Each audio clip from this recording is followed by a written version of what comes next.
Okay. We back at it again. Talking barber shit. So we about to let Instagram do what it do, send out the notifications again, and I'm gonna get my guests to jump on now.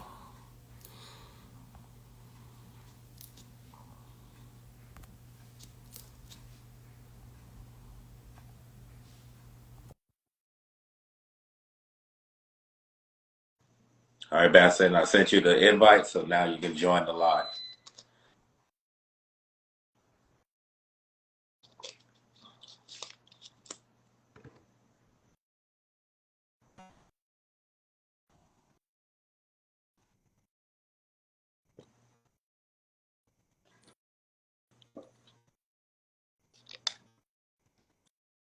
You should receive the notification.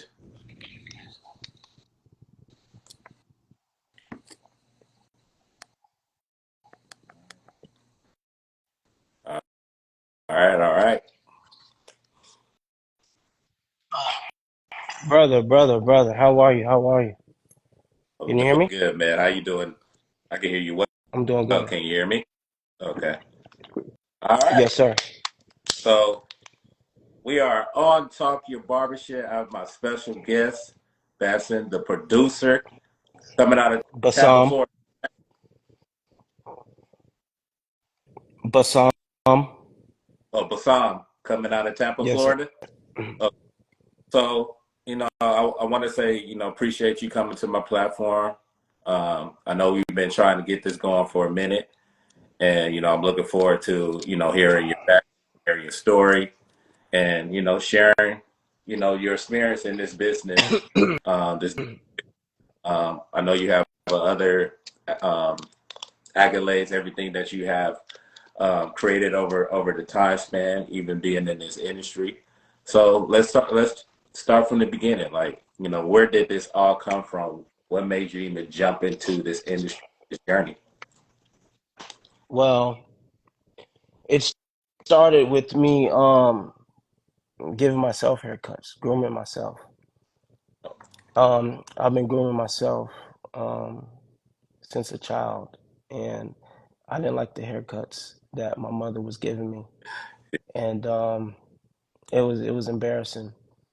So when I got old enough, when let's say when I got brave enough Mm, to tell mom no, I got it, then I did that. And I used to always just cut my hair to all even a one, line it up. I used to hate my edge, my natural edge, because I have that widow's peak, yeah. and it gives you kind of like that Batman edge. So I knew how to take that widow's peak off and square up my hairline and make it look sharp, and everybody liked it. And so that's how I got into it.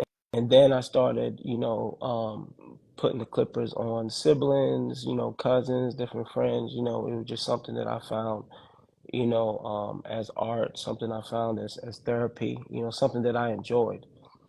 Then it went from that to um,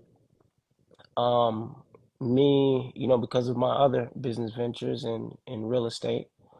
Um, I I seen an opportunity. I said, you know what? I want to put my money, I want to move this money from the real estate vehicle and move it into the hair industry.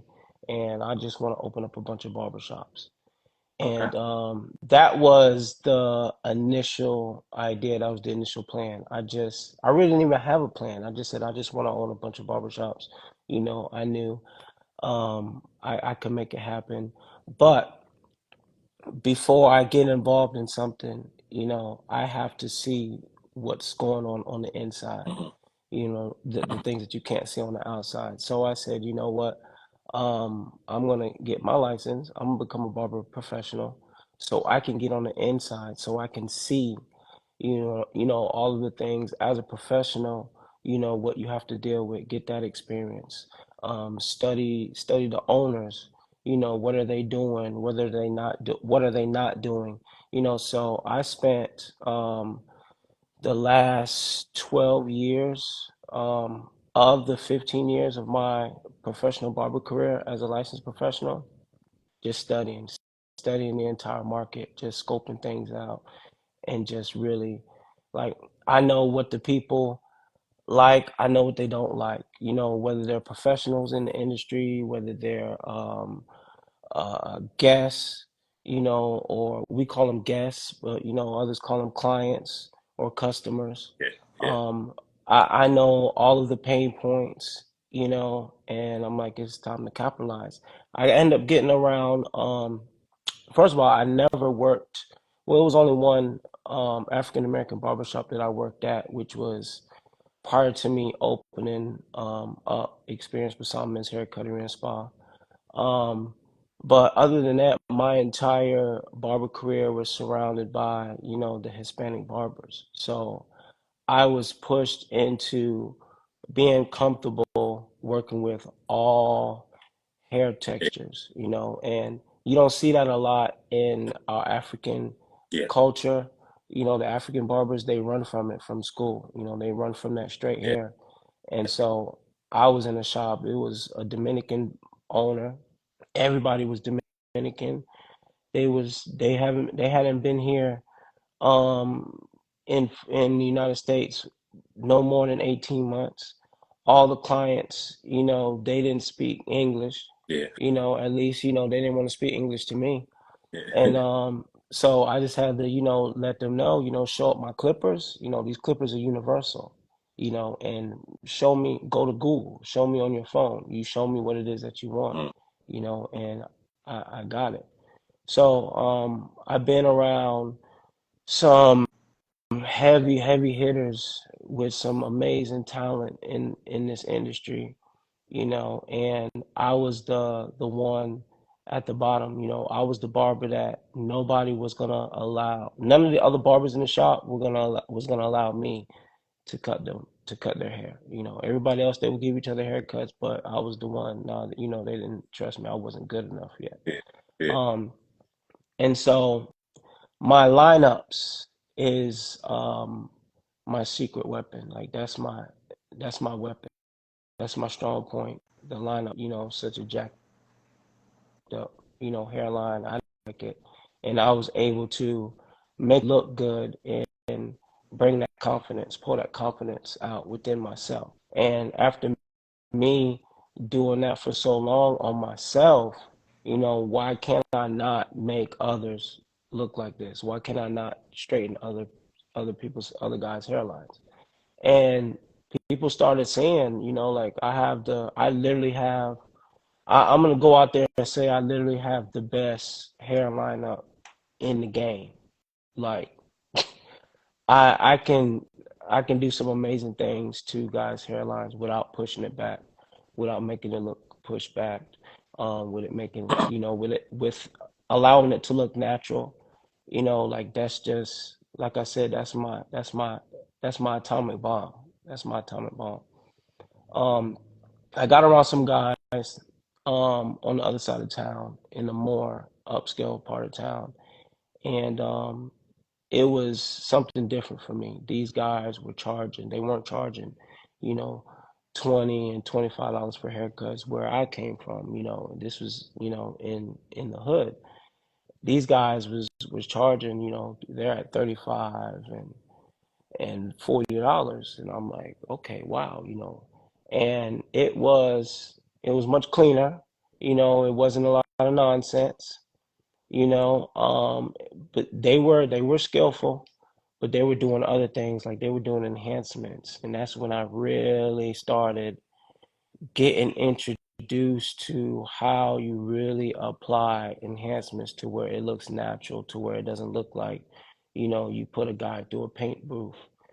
And so just being around, you know, those guys, and they were good too, you know. Again, I'm around another group of guys where I'm the one at the bottom. You know, I still got to get my scissor game up. You know, I still got to be, you know, more consistent in my fade game. Now we're talking. This is, let's say, we're talking 11 years into my career. 11 years. It really was, you know, I really didn't take it serious. I took it as, you know, this was a hustle. I could make some, you know, quick money. You know, I'm scoping out the scenery.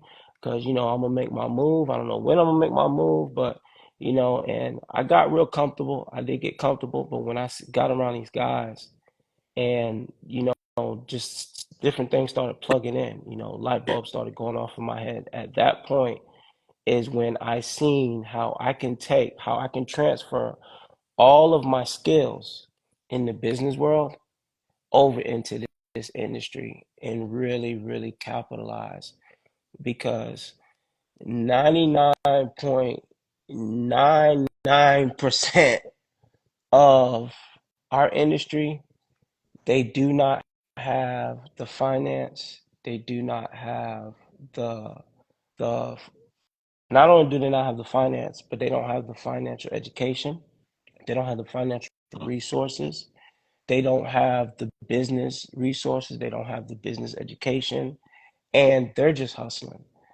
I think as an owner, the booth rent model is not good as an owner. Um, it just doesn't make sense. You've invested so much into a shop or a salon, whichever one you call it. We classify ourselves as a salon. Mhm. You invest. It takes money, you know, and if you're doing it right, like I set up right, I have general liability insurance, a $2 million. I'm required to have a $2 million general liability insurance, you know. Then you have your lease. Then you have your the taxes and the insurance that goes with that, and the Yeah. CAM, and everything. And then like I said, we're set up right. So we have a marketing budget. Mhm. Okay. Most guys don't have a marketing budget. We have a marketing budget. We have funds allocated, set aside that's just, for marketing. So we have a marketing budget. We buy products. So everything that it takes to make this vehicle run, it is a cost. And we have that down to every penny. And there's no way I would be able to recoup my costs as an investor by just renting out chairs. Like Mhm. that's That's crazy. So the best way, the way that makes the most sense, if you want to have a business, is you do commission. If you're supplying everything, you are the reason, your business is the reason why, your brick and mortar is the reason why people are coming in those doors, sitting in your chairs and getting Mhm. services that your business, that your shop, that your salon provides. It is because of you. Mhm. Now, Mhm. you may not have necessarily spent any marketing dollars, but the fact that the brick and mortar is in your name, you're responsible for it. All the bills are tied to you. You're responsible for everything that involves that brick and mortar. With your general liability insurance covers not only the clients, but it covers every professional. It covers everything from top to bottom. So how can um, a professional walk into a business and say, "Hey, these are my clients," or "This is my client," when you can't even cover them? If something happens, they're not looking. That when the attorneys get involved, attorneys are not looking for someone who is renting a chair. They're not looking for anybody who did the work at all. They're going after the company Mhm. who has the insurance, you know. Correct. So I believe in setting things up properly. This is a business model that I can give, I can pass down generations, I can give to my children, I can give to my family. You cannot do that with a booth rental situation. You can't, and you have to work your chair to see anything. You can't sell it. You know, you really don't have a business. You've created a job. Nobody's gonna buy a shop that has rented chairs because you can't even count what's coming through those chairs as income.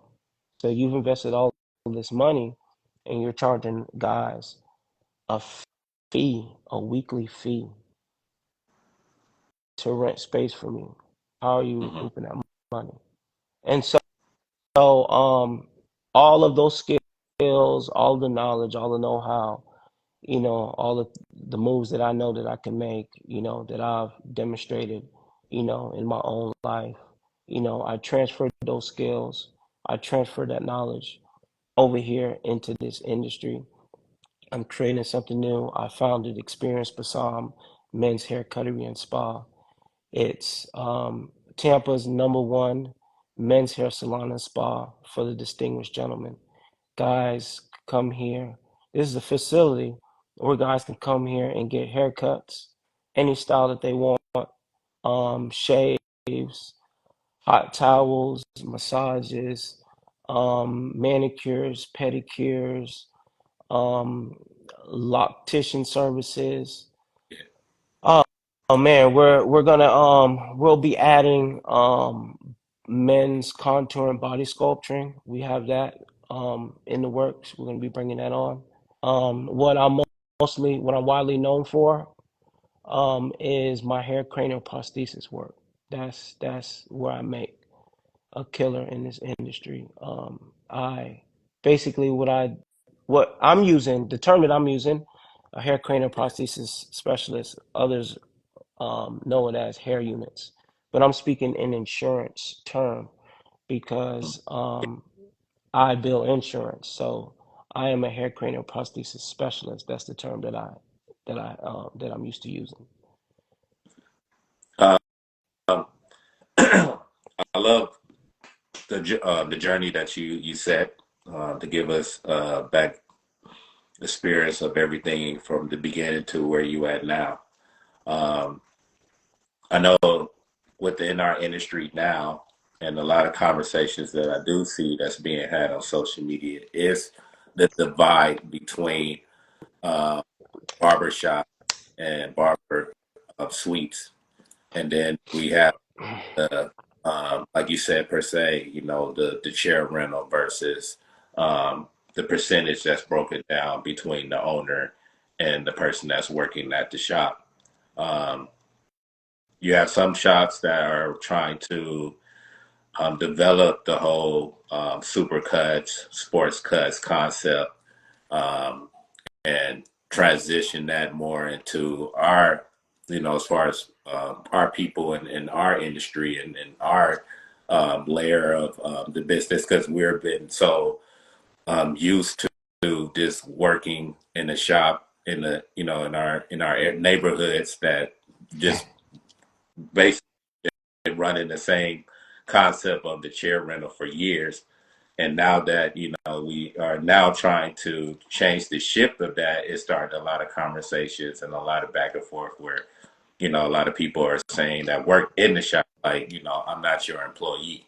Like we both work side to side. Like I'm renting out this spot for me to conduct my business, but at the end of the day, I'm paying for you to allow to work here and work at your setting.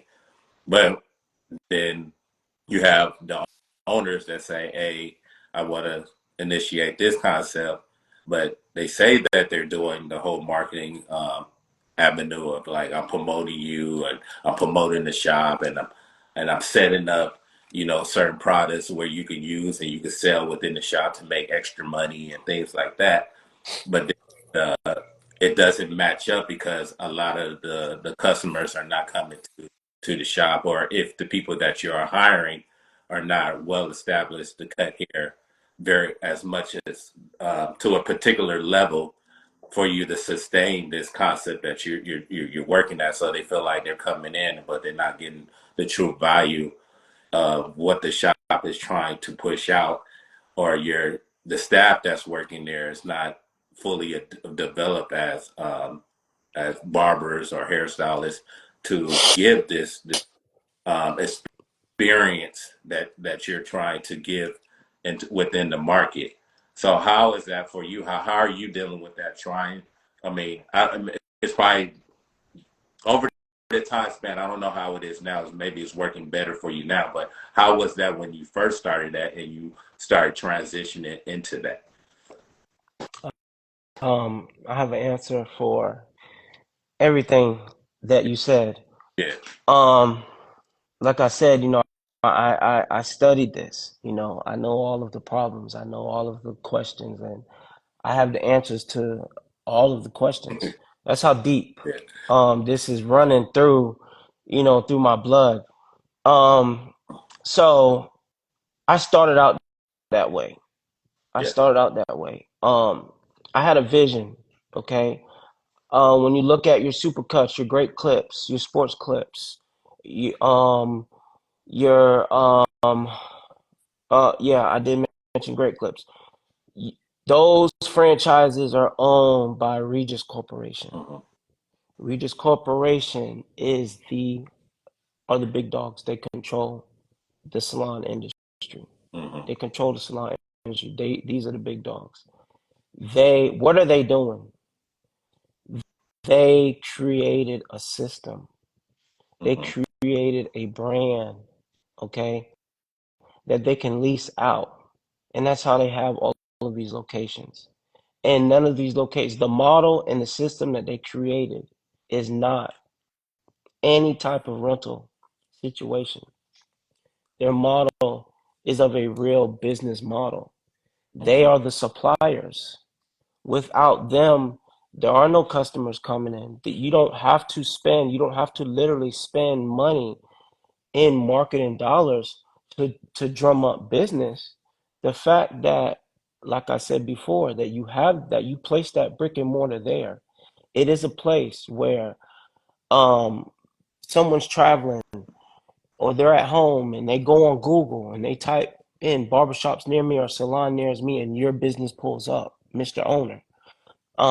If you're driving down the street and you see barbershop or salon, they're able to walk in and request a service, Mr. Owner.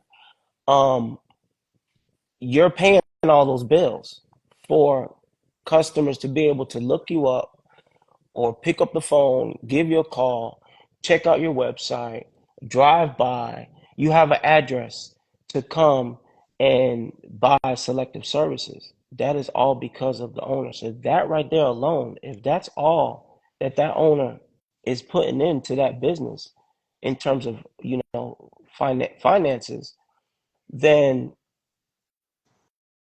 I don't see how professionals feel that people walking in the door should be theirs and they shouldn't be paying for that. I mean, you're not gonna let's look at restaurants. Okay. I use, some things that the restaurants do in their business. I've incorporated that, into my system, the system that I've created. But let's look at restaurants. A chef goes to culinary art school, right?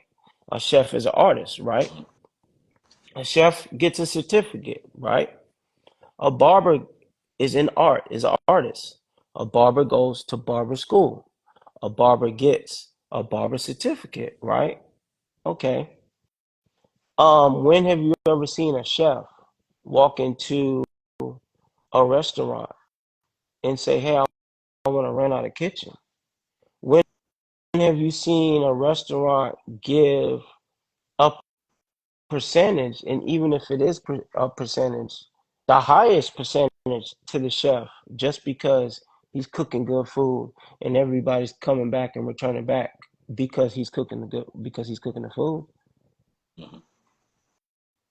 I tell my staff that we're salesmen first. We're salesmen first, and we're barber professionals, nail tech professionals, massage therapists, whatever, lactician, whatever it is, you second. Okay, this is sales. So when have you seen?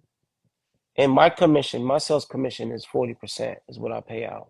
Mm-hmm. But when have you seen a company give 40% of cash flow that's coming in? You cannot name a company that pays out to its staff 40% of the cash flow that comes in, of the sales that's generated that comes in because of the company that's by the company. If anything, you're lucky to get 20%. On the average, the national average is 15%. Now, that's still more than if you're on an hourly wage. If you're on an hourly wage, it's even less. So technically, it makes the most sense because as an owner, you want to make the most money possible. It makes the most sense technically, really, to pay hourly. You are Owners don't understand the leverage that they have. So had this vision, and I'm relentless. I'm competitive. You know, this is what I'm going for. I'm not stopping. I already know that I'm taking the hard route. I already know I'm gonna have to go through a lot of BS to get to the end of that tunnel. But I was built for it. Like that's what drew me to it. You know, the strategizing and the being creative. You know, yes, I'm creative behind the chair. I'm good at what I do, but I'm a thousand times worse being creative with my mind, setting things up and structuring the business and implementing this and implementing that and bringing more money, to the table for my staff to make. Um, I stuck with that. I knew exactly what I wanted. I knew exactly what barber professionals I need to go after. I had to I had to learn who this is for. I know who I am. I know what I want. I know what I'm looking for. I know how this needs to run, you know. So I need to know who is the person who possesses the characteristics that fits this model. Um, I knew it was going to be tough. So I had to go into this with the mind frame of starting this solo dolo. We opened during COVID. I did the first 3 years by myself because I wanted to test everything out. And the whole goal is to duplicate myself, duplicate my numbers, duplicate exactly what I'm doing that's bringing in these numbers, multiply myself within this 2,000 square foot facility. And so after the 3 years, I did try along the way. I tried to bring people in. I tried to rush the process because I got into, you know, I got into, where I fell into, a slight of depression, where I'm like, man, it's not moving fast enough for me. You know, um, I see it happening faster. I've seen it happen faster for others, but it's not happening for me. And so I just had to, zone in and focus on your own path. Everybody has a different road to travel. Everybody's story is different. You know, what works for me may not work for you, you know, and, and may not work for the next guy. But you have to know what works for you. And I had to learn on this journey. I had to learn Oh, what works for me, and I had to stand on that. I I'm sorry to cut you had off. to stand on it. Yes. Um, I don't know if it's my end or maybe your end. Is your Wi-Fi showing strong signal? Because you're saying some wonderful things, but it's starting to like chop it up a little bit. Can you hear me now? I can hear you, but it's a little fuzzy as far as the viewing, and then I know sometimes within the conversation it will like buffer. So I don't know if if it's your signal. Uh, it's on my end. It shows I have a strong Okay, signal on my end. maybe it's just IG. So keep going. Okay. Okay. So, I had to. It's all about belief. That's the main thing. Belief. You can have it. You can have.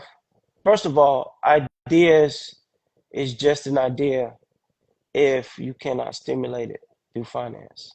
Ideas have to be stimulated through Yeah. finance because they have to be put into motion. And second is you have to believe. You have to believe in yourself more than you believe in anything else. I believe in myself more than I believe in anything else outside of me. That's how much I believe in myself. And so I knew there was things that was going to come at me along the way, and I just had to stand firm. And we're talking during COVID. I opened during COVID. I opened during COVID, and now we're 4 years in. Salons salons typically go out of business within the first 4 years. Okay. I really don't have, so I really don't have nothing to really brag about right now. I'm gonna wait till I hit my fifth year, our 5th year anniversary. Yeah. then I'm gonna do something wild, something stupid, in celebration. But when I hit that 5 year mark, then I'm like, okay, I did it. So now I'm slowly, I have a staff of five. It's a total of Okay. five right now. And so I strategically I pick I pick my staff. Mhm. It's a certain way that I hire. Nobody chooses us, we choose Yeah. them. And if you if you have a problem with picking between us or them, then I strongly encourage you to choose them. Um, I understand the leverage that I have as a business owner. And yes, I'm for the professional because I'm still a professional behind the chair. I still enjoy, what I do. I'm in a position now where, I have to lead my staff and duplicate myself, you know, through them, but within themselves, within who they are. Not change who they are, but give them the tools and everything on what it takes to be involved with this brand, be connected, with this brand. Mhm. So I just, it's a lot of education. It is a lot of managing. I'm not the one. I'm not by myself, so I do have, I have my CFOs, I have my COOs, I have my daily ops managers. I have a team that I've created that I have to report to. Yeah. Okay, and we have meetings, and everyone stays in the loop. And we go over the trajectory of the company, and we go over everything down to the finances, down to the the characteristics of our staff members and new staff members and recruiting and different fine tuning and different things like that. Um, it is work, but it's the reward on the opposite end is it's a beautiful empire. Yeah. It's a cash flowing vehicle, and owners need to understand their value as a business owner and the leverage that they have. It is not hard to find, I don't find it hard to find barber professionals that will get with the commission model because you have new commission salons that are out. Lady Jane's, Mhm. um, Man Cave, Yeah. Yeah. um, um, Cambridge. You know, there are other ones that are coming out. There's another one. I can't think of the name, but they're coming out, and so they understand that you know renting a chair. You really want to rent a chair? Let's talk about renting a chair for real. You are a business owner, okay? You are a one man business. Basically, you've created a job. You're the only one working that business. You are a business owner. You are renting a space. You should have insurance to cover your space, your own insurance to cover your business. You should be supplying your own products as chair renters do. And you should be supplying your own sales leads as well. Mhm. The owner of the shop who's leasing his space out to you is not responsible Correct. for giving you sales leads, for putting money into your pocket. It doesn't make sense. I don't know why they think that. In the event, okay, if you want to rent a chair, you have your own expense. Okay, like that. But anybody that walks in that door that did not ask for you, that did not specifically come for you, they are the shop's guests. There's a percentage for me giving that sales lead every time that client walks in these doors because my money is what brought that customer in. So, I mean, when you really do it, when you really do the math and you add it up, it doesn't even add up. This is really this is basically this is not about how I feel. This is not about, my opinion. It's not about what I think. This is when you add it up and you do the numbers, like 6 times 6 is 36. It's like that. It's that simple. It just doesn't make sense on paper. If you want to lead with your heart in business, which is something that you shouldn't do, you want to lead with your heart, and I just want to, let them keep all their money and just take the fee. No, most barbers are not business owners. They know they're good behind the chair. They know how to work behind the chair, but they don't understand what a Schedule C is. Let They me don't understand. let me ask you this. I love the direction that you're going with this, and it's giving me so many different questions that I want to ask. So, for someone that is going like right now, probably watching to say, yeah, I definitely want to restructure my establishment, my barbershop. I really want to go within this process the way the formula should have been already. Because I hear a lot of people say this is the correct formula. Like this is the way we should have been running our business the whole time. But how do like we go to school, we get our credentials, we format ourselves, we build ourselves up. But for someone that never went to school for business, never really understand the business concept of what it takes to run a successful business. Like you said, you studied all everything. You went through the process. You have real estate information in your background and stuff like that. But say like the barbers are now that are coming in and don't know how to do these certain structures to format their business like this or correct this system. Should it be a schooling for owners to go into like maybe it should be like a barber owner schooling to show you how to run your business like this because you have barbers that say, okay, if you go to my shop and work at my shop, we doing the 60-40, the 30-20 or whatever. And they're not putting in the work. They're not even at the shop. They're not even there to see how the shop is being run. They're not even see what type of conversations that's being had. The people that's coming in, you got different forms of life, different forms of look of different personalities.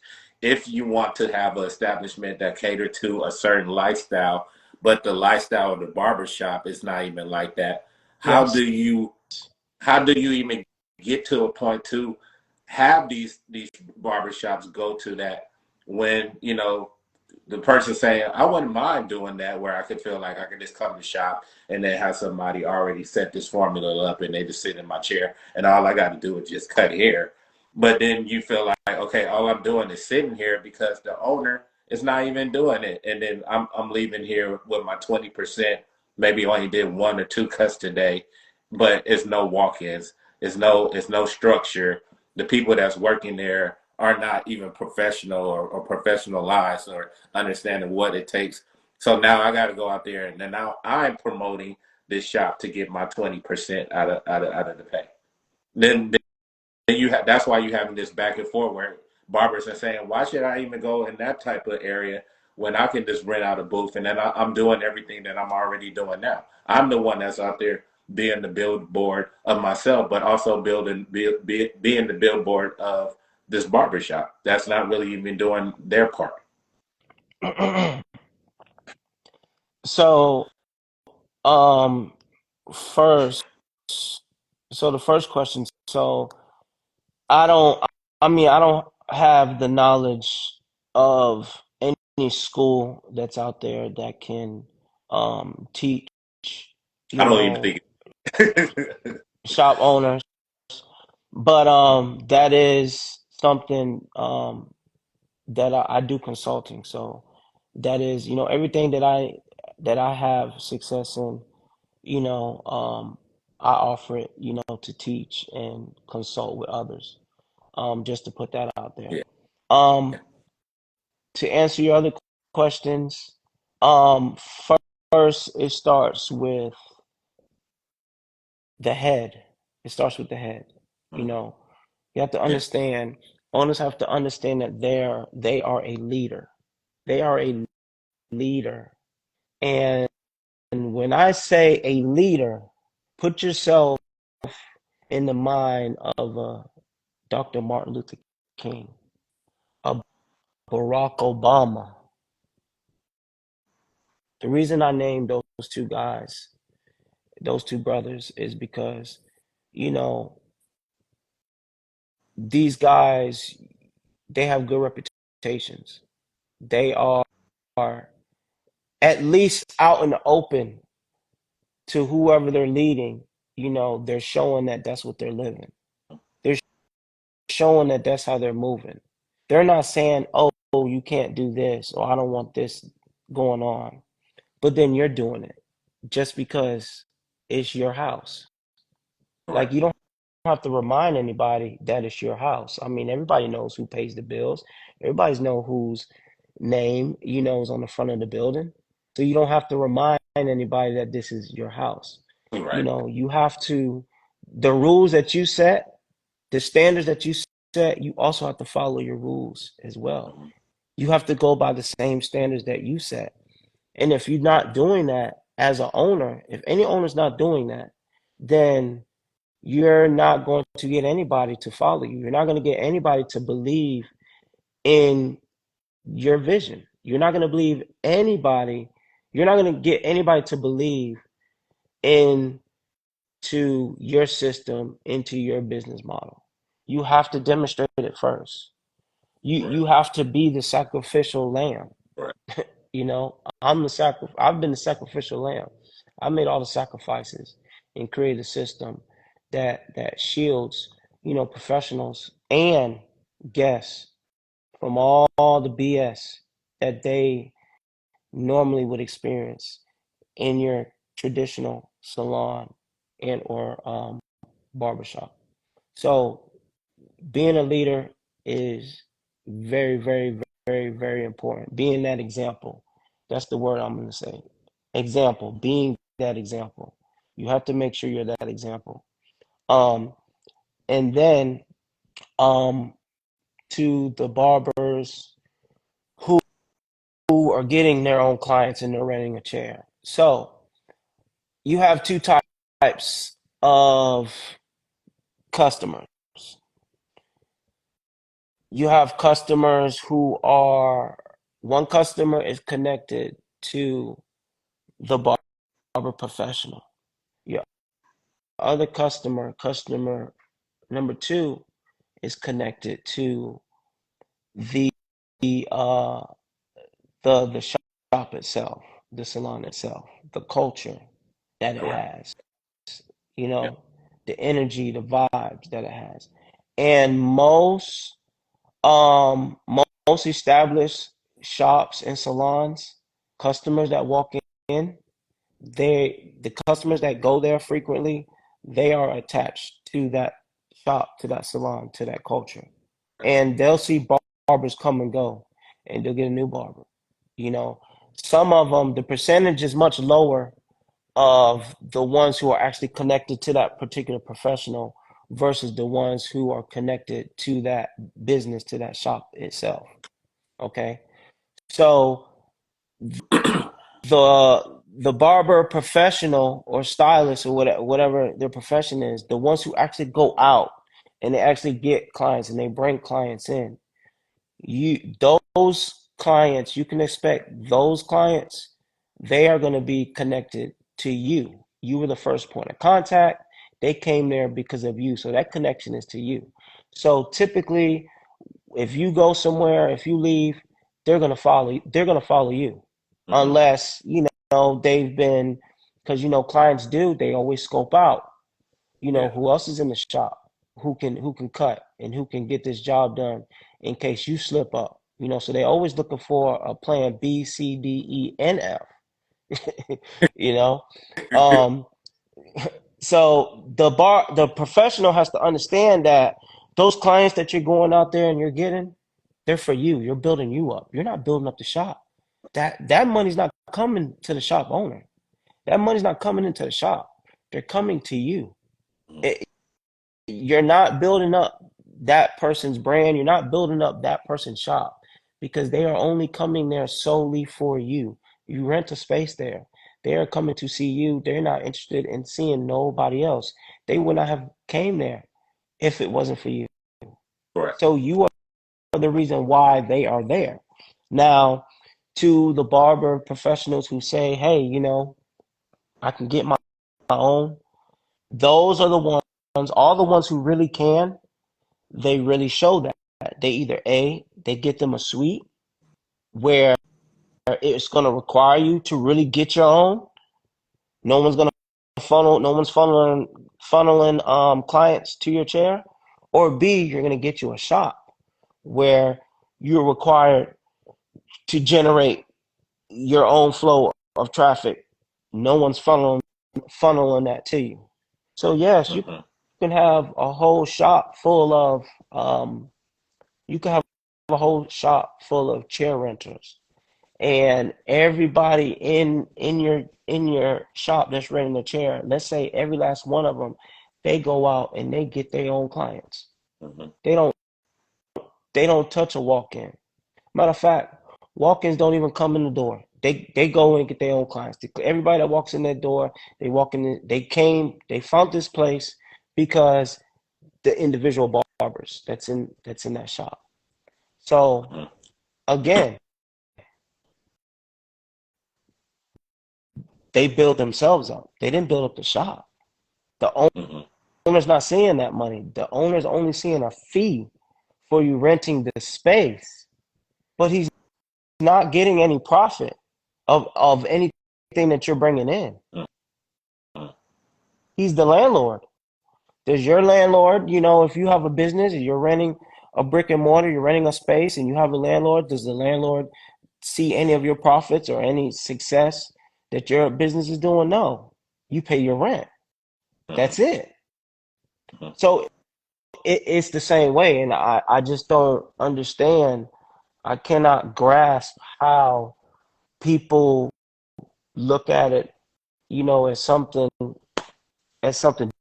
different. It's the opposite. It just doesn't make any sense. So I say to the owners who is trying to transition, who wants to transition to that model, I say do it. If that's what you want to do, Yeah.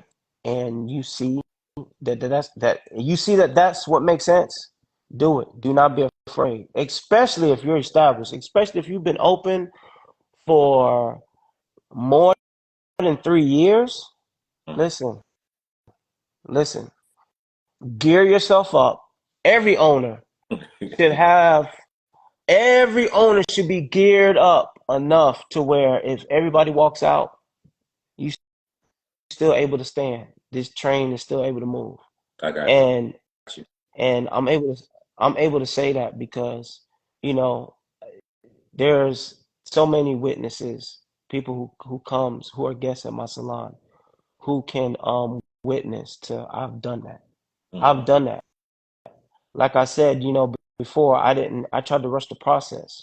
I didn't want to wait the 3 years. I tried to rush the process and I tried to speed things up and I tried to, you know, um, bend a little bit and break some rules, and give this person a chance and give that person a chance, knowing darn well that from the very beginning that they did not qualify.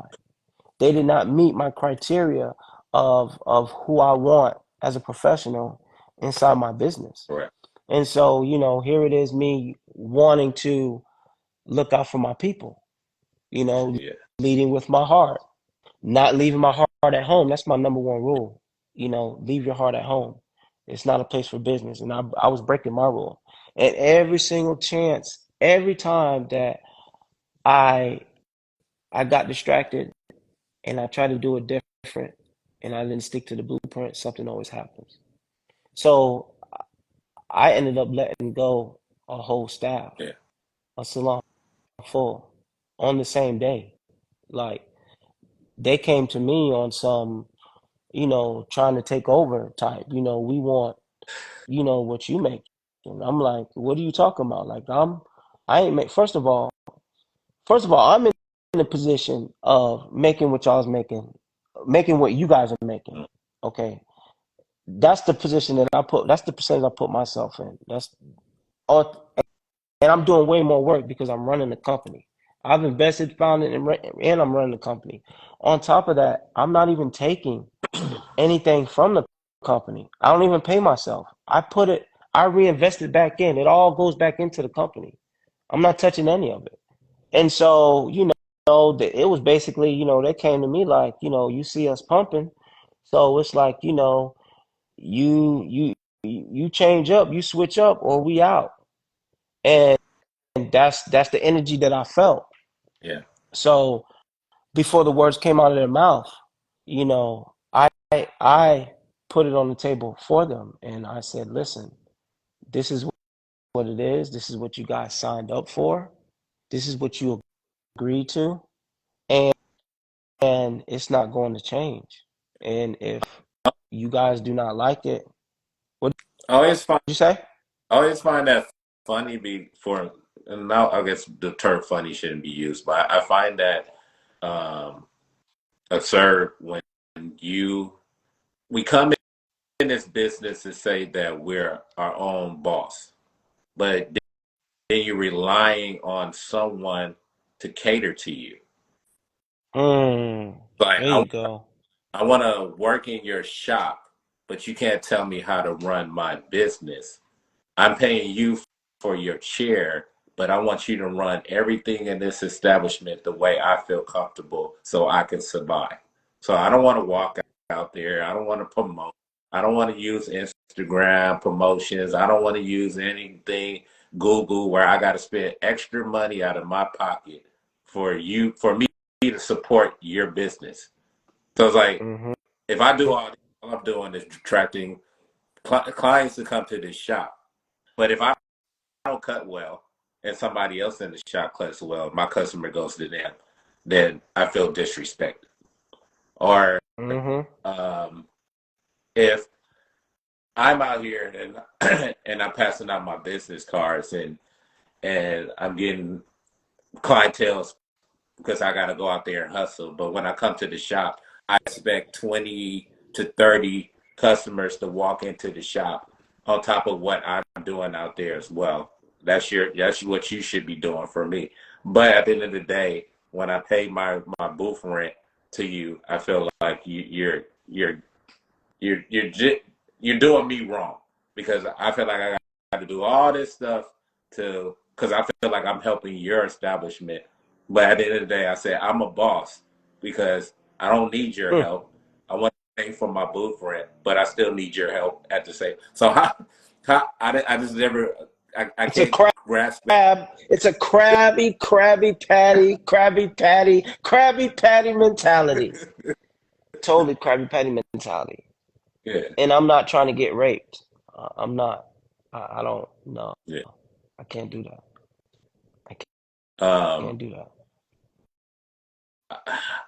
when I got a chance to, view your page, and I love everything that I see about your page because you're very versatile. To be someone that specialized in hair care, nail care, foot care, facial care, units. Um, how long did it take you to say, you know, hey, I went to school. They showed me all this within the book. It shows you that you can do so much more to make extra money, 100K within a year or more if you do it the correct way. But some of us that come out of school, all we want to do is just cut and think that should be the main factor. Like we don't look into the other avenues of how we can grow our business and take these projects, well, not projects, these learning experience of learning different areas within this business because sometimes we feel afraid to do other things. Like you said, for myself, I did go to a school that was dominantly all straight hair. So it gave me the opportunity to be versatile within straight hair and our hair, coarse hair. and curly hair and stuff like that. So it's like, um, what got you to that point to say, hey, if I add this to my arsenal, I know I can capitalize a lot more and way faster in this business. And what would you say? My second question is like, what would you say to your younger self then that you know now? And would you change anything about what your younger self had to experience to be who you are right now? Or would you say that as a younger person helped me be who I am right now? I'll answer that question first. That's exactly that. Like I don't, I'd like to say, I wish I would have, could have, should have, because it sounds good, it sounds cute, you know, it sounds average, but you know, I don't consider myself average. Yeah. Really, how I feel about it is that I'm grateful for everything that I've been through, all the mistakes that I've made, um, all the times that I fell, all the times that I bumped my head, you know, because adversity introduces a man to himself. Without those adversities, I would not know who I am. Uh-huh. I would not have gotten here without those adversities. So I'm very grateful for what I've been through, what I've gone through, to where I'm at now. I'm able to those situations, those past experiences that didn't go well, um, that were adversities, is what built me to be able to be in this position, to be able to have the mindset, to be able to have the knowledge, the discernment, the skills, the experience, just to be, like you said, to be totally versatile, to be to be a chameleon. Um, I don't I don't wish that I changed anything. I really like, the path. Years ago, it didn't look like that my life was gonna head in this direction, but I don't give up. I always believed in myself. Even when I was stinking up the stadium field, when I was stinking up all four quarters, like I still believe in myself always. Right. And and what was the other question? The first, it was the first. What was the first question? That was the Uh, second question. What was the first question? what got you to? I mean, you kind of explained it so a little bit Oh, within okay. what you So was. Yeah. what got me to that is, from me being in real estate, flipping properties, Okay. buying properties. I'm used to big numbers. That got me, used to big numbers. My business journey started, with a guy you know, who's like I'm nephew, he's uncle. Yeah. Yeah. By a guy by the name of David Griffin, and Yeah. he was the first millionaire that like took me under his wing, and I was able to see every single thing, like the ins and the outs. And he was a real estate guy. He was an investor, and I grew from that. I grew from that, and so I'm used to big numbers, and I seen the opportunities on how I can create. Here's the thing: salons typically make these franchise salons that I was speaking of. They typically make the majority of their money in product sales. Correct. Products. Correct. That's the majority. That's the bulk of their money is products, right? Because they And force you to sell it, make sure you sell that. Like before any exactly, customer, they need to be selling the product. Yeah. exactly, and very little in service costs.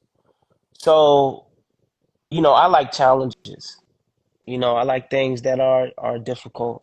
Um, so I looked at that and I said, what I'm going to do is I'm going to build services. I'm going to build high end services. I'm gonna create services, right? Where the cost is up there, Yeah. and I'm gonna generate as if like if I was selling products. Yeah. And so what I did for myself by myself, my one chair, I did that. I accomplished that. I've been showing that, these 4 years. I have not gotten into products yet. We are working on some things behind the scenes, but I've not officially came out with products yet. So I already know what the numbers that we're doing in Correct. services. Correct. Now, once I add the products into that equation, it's going to quadruple my numbers. And just hair pieces alone, and just the hair pieces alone, I did about 125 just for the summer last summer, just the summer. We talking from June to August, 125. Yeah. That's So crazy. again, I'm duplicating myself. I'm trying to duplicate myself throughout the entire room. So I know how to create, high ticket sales situations, high ticket services. And what it boils down to creating an experience. It's all about catering to the guest's mental health. That is our campaign. That's what we campaign here at Experience Basam is mental health. Catering to guys' mental health.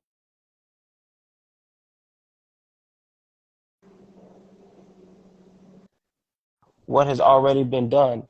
That what I'm doing here, that what we are doing here at Experience Basam is Haircutting and Spa.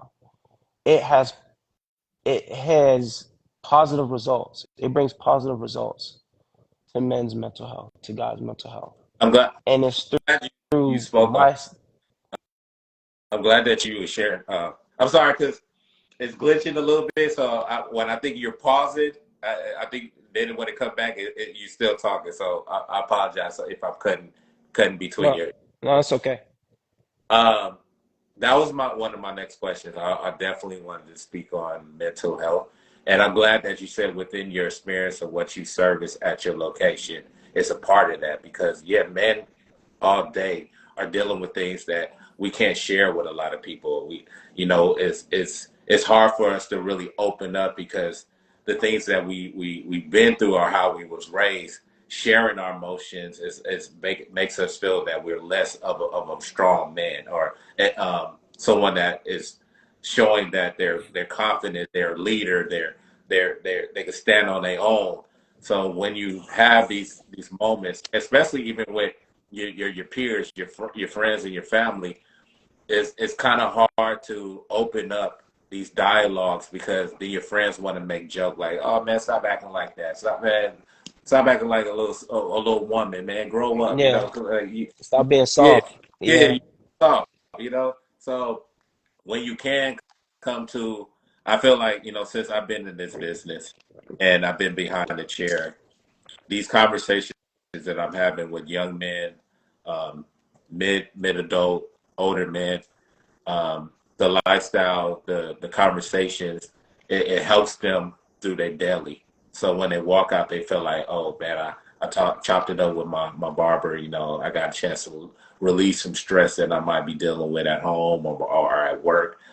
How are you dealing with whatever you go on? I mean, running a business. I don't know if you're married or in a relationship, or this the everyday living of life that comes at you at so many different angles, and especially like within our business, we're always on demand. It's very rarely any time that we can really take a moment of breather. How are you dealing with that as someone in this industry? How do you prep yourself for you not going overboard and blowing the casket in this industry? Well, I'm in many other industries as well. I'm in a few other industries as well. Um, some other successful businesses that I own. This is my newest project. But I'm gonna say, man, I give it all to my wife. Okay. Um, she because of who my wife is, is why I'm as powerful I am because of who I have, not behind me, but alongside of me. Then we Yeah. have more that's behind Yeah. us. That that's why that's why that's how I'm able to do, you know, what I do. My wife, um we have 5 children. Oh, She's stay-at-home mom, and she raises our children. She solves everyone's problems in the family. She solves all the business problems. She solves all, listen, whatever problem it yeah. is, my wife is the problem solver. So she does more than just, take care of, our children. She takes care of the household. She makes sure um, things, she plays certain parts, in the businesses that we run. you know. She's basically, mainly the overseer. If she does have to get hands on with something, she's very equipped, to do that. Very educated, Yeah. very, very powerful woman. Um, I I would not be able to do what I'm doing in this fashion Yeah.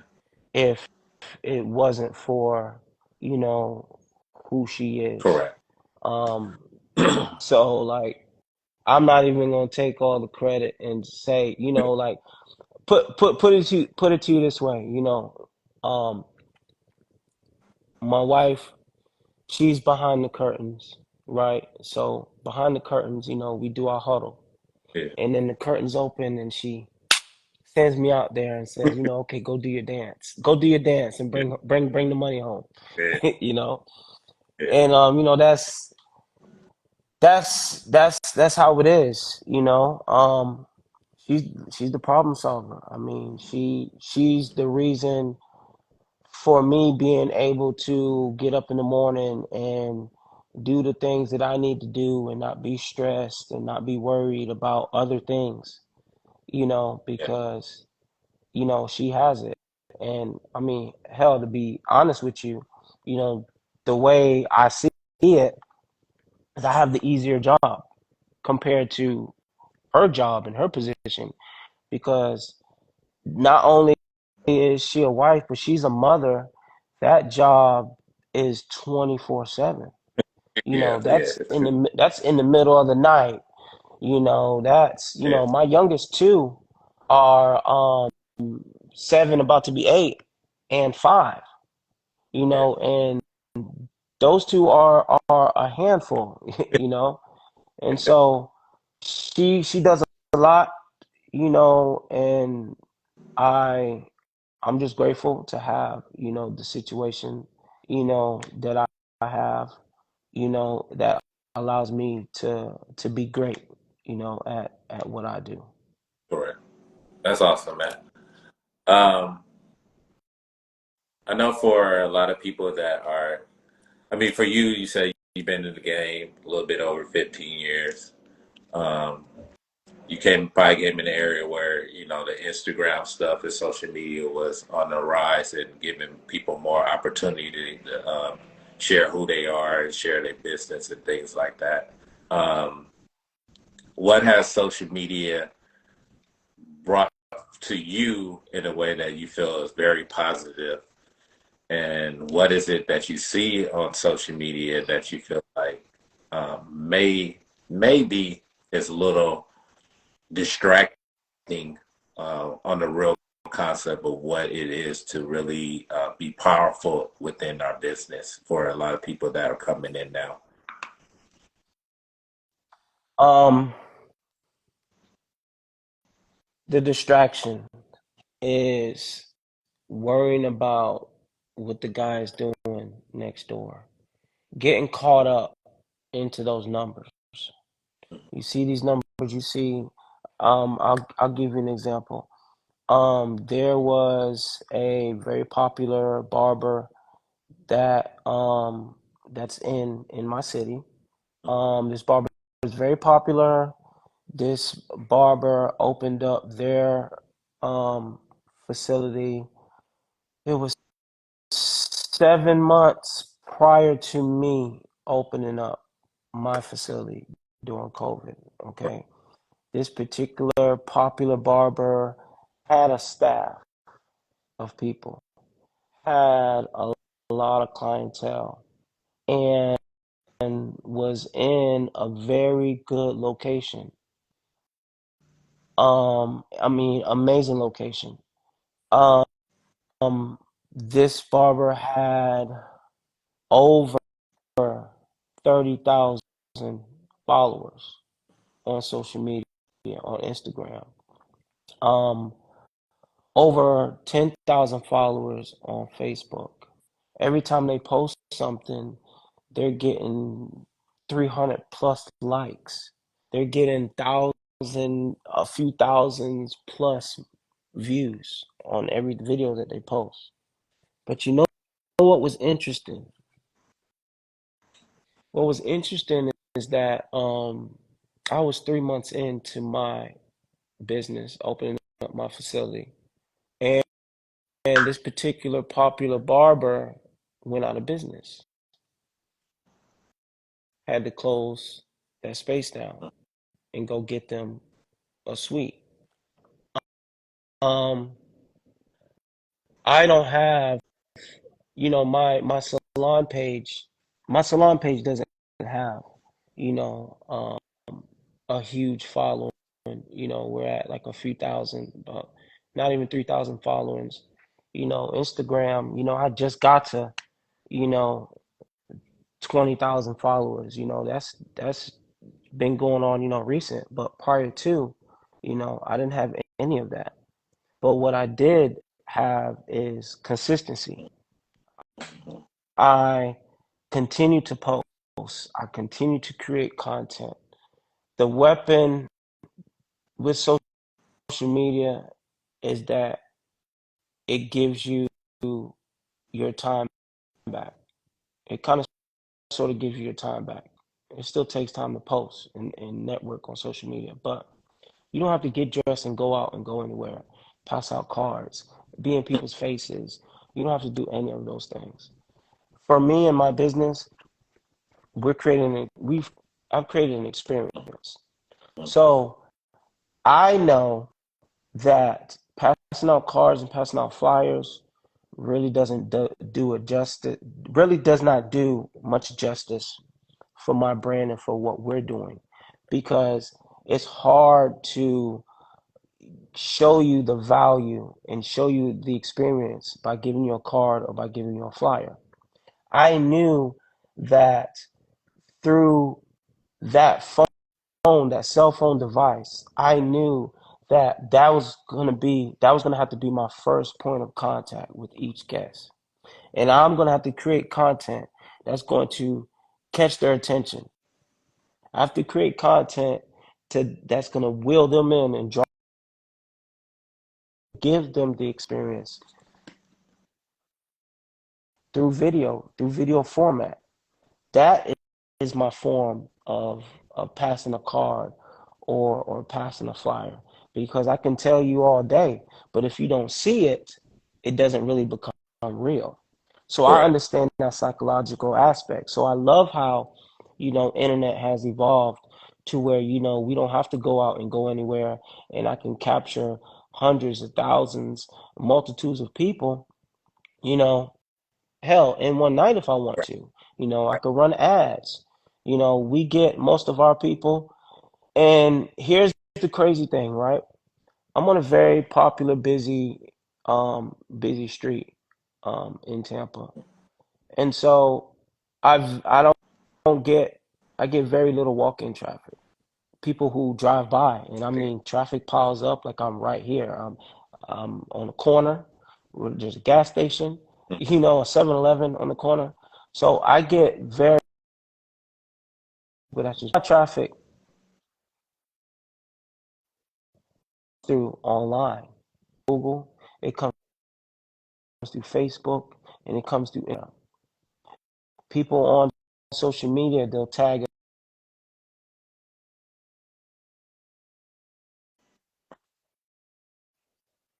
this during COVID. So during COVID, when they opened us back up, that's when I opened up. The flow had to be controlled. We could only allow a certain amount of people in the building. So I ended up, that model ended up working out for me. I was able to capitalize on that model and I kept that model, so the traffic is controlled. It's quality people. When you go and you look at our content and you look at our website, you already know what you're getting yourself into. You already read the description of the service, so there is that eliminates you coming, showing up and saying, hey, how much? Correct. You know, that eliminates all the BS and it gets it down to business. Now let's go ahead and service you. Let's get you your royal treatment and let's build this relationship.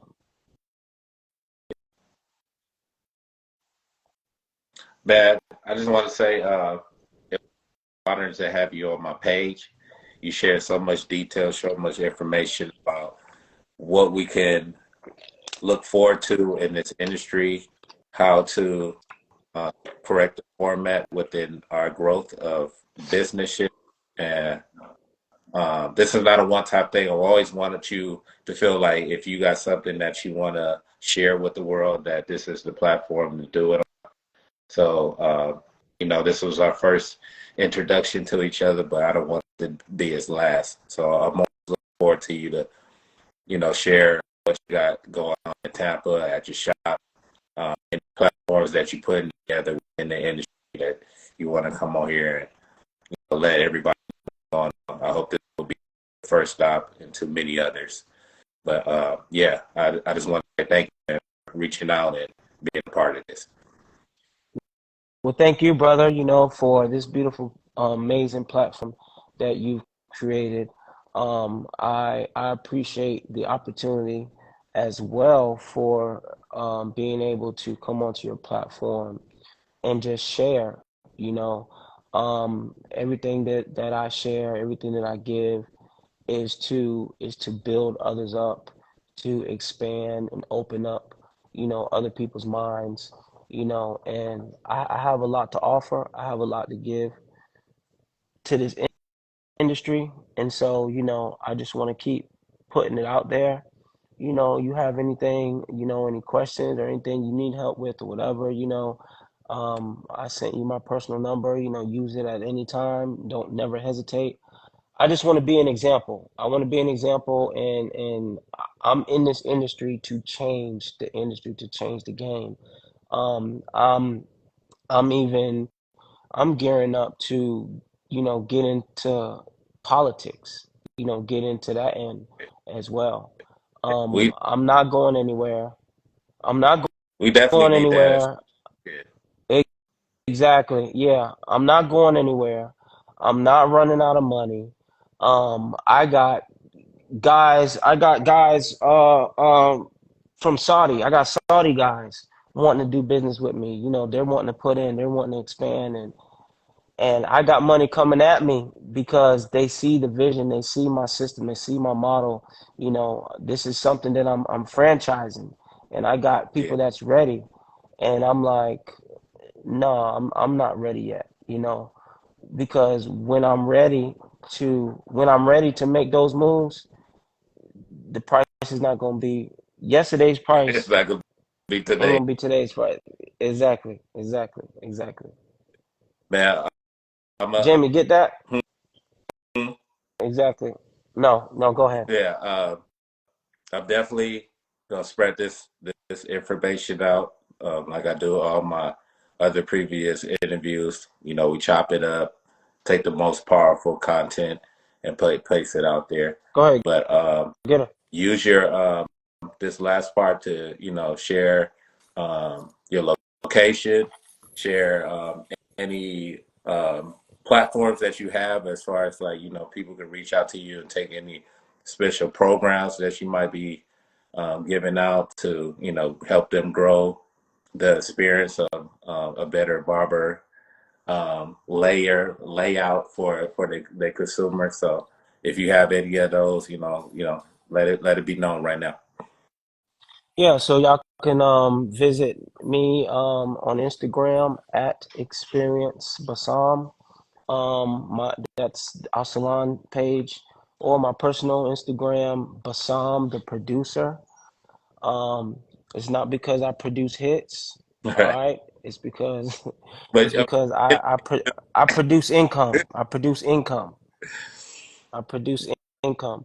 Facebook, Bassam Daoud, on Facebook is also at Experience Bassam as well. Our website is www.experiencebassam.com. Check out our services. Look for some things coming soon. We're gonna have merch that's coming. We're gonna have products that's coming, and we will be having other locations coming as well. We're actually right now looking for a shopping plaza right here in Tampa, Florida. And so anybody who has any information or any leads on some commercial property right here in Tampa, Florida, please feel free to reach out. We're looking and we're ready to buy. But Experience Basam, Men's Hair Cuttery and Spa, 8020 North 56th Street, Tampa, Florida, 33617. Our phone number is 813-397-8066. And come get an unbelievable experience that caters to your mental health. definitely. All right, man. This was an awesome experience. Thank you for stopping by. And like I said, let's don't make this our last. Let's keep it going. Have a great Yes, day sir. and chopping up with you soon. Yes, sir. You All too. right. Thank you, brother. Thank you. Have a good one. Have a great one. Yes, sir.